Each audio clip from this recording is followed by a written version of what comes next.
Good evening. Thank you for tuning in to Sex of the Soul. My name is James Crook. I am recording this at Milpas Motors Auto Gallery, the dealership that I work with with my dad, a couple other great guys here who you will get to know over time. The beautiful car scene behind me, I think I showed it off in another video, is that 57 Corvette. It's beautiful, beautiful car. They don't make them like they used to.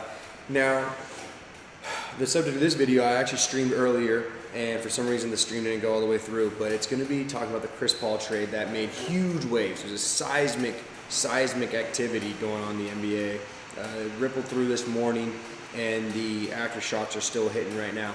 But the basis of the trade is Chris Paul, point guard, got traded to the Houston Rockets for Sam Decker, Montrezl Harrell, Patrick Beverly, Lou Williams, a first-round pick that was top 3 protected. Nice job by Daryl Morey, and a few other guys like Kyle Wiltshire and Tom Quintonberry and DeAndre Liggins. I think that was all of them. A ton of players. Basically, the whole point of the trade was to get another superstar, another top 10 player for the Rockets to pair with James Harden to go after the Golden State Warriors. They're still looking to get another guy like Carmelo Anthony. They're not going to get Paul George, but they might get Carmelo Anthony, and to have those three together would be absolutely incredible. That'd be a really good team, along with some pieces behind them. But to just talk about the trade, Daryl Morey, first of all, general manager of the Houston Rockets, absolute genius. The man knows how to work the salary cap. He knows how to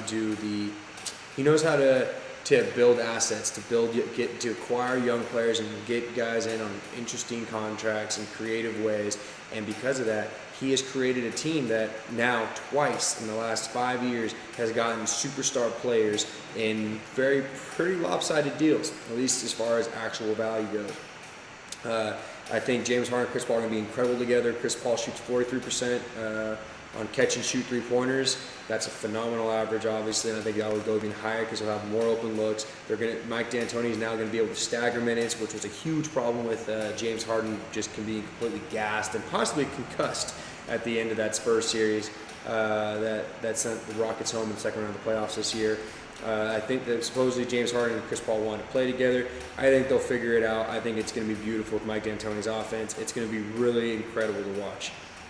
What Daryl Morey also did in this trade is by acquiring a couple players and cash consideration deals before he did this trade, he actually kept his cap. He acquired Chris Paul above the cap, and so he kept a full biannual exception at $8 million, a little mid-level exception, or a veterans exception at $3 million, and he got a trade exception so he can get a salary back of $11 million, so he can play with pretty much a full cupboard.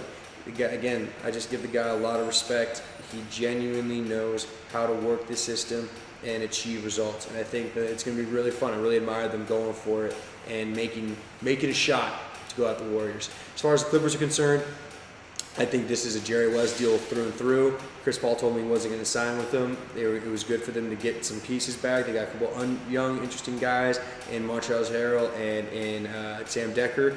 You know, Harrell's a big man, a center from Louisville, high energy dude, good rebounder, solid player.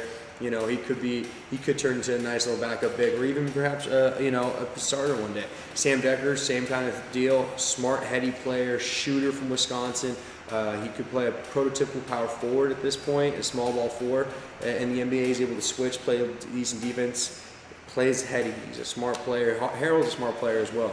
And then the two of the veterans they got that will probably actually keep are great assets to have. Lou Williams and Patrick Beverly both have incredible contracts. They're signed. Patrick Beverly signed for 2 more years, and Lou Williams is signed for this 1 year.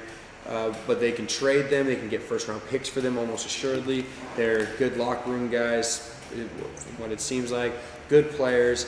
And if they keep Blake Griffin, they're going to have a really fun team. More likely than not, Blake Griffin's now gone. They're just going to blow it all up. But the Jerry West is already making a huge impact, coming down from the Warriors, where he helped build them into one of the best teams ever and potential dynasty that's going to rule the NBA for years.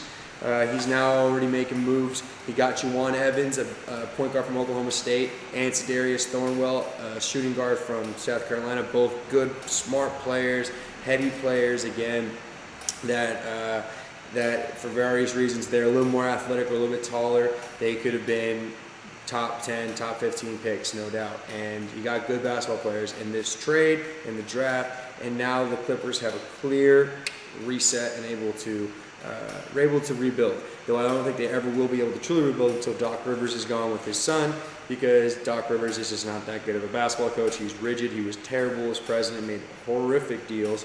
And with his son Austin Rivers, he apparently scared away Chris Paul because Doc didn't want to trade his son for Carmelo Anthony. So there's a lot there to pick at. Who knows? But as far as it looks now, the Rockets definitely win. This is huge. I hope the Lakers trade Tarek Black to the Rockets just to try to make it happen. Try to give him another non-guaranteed deal.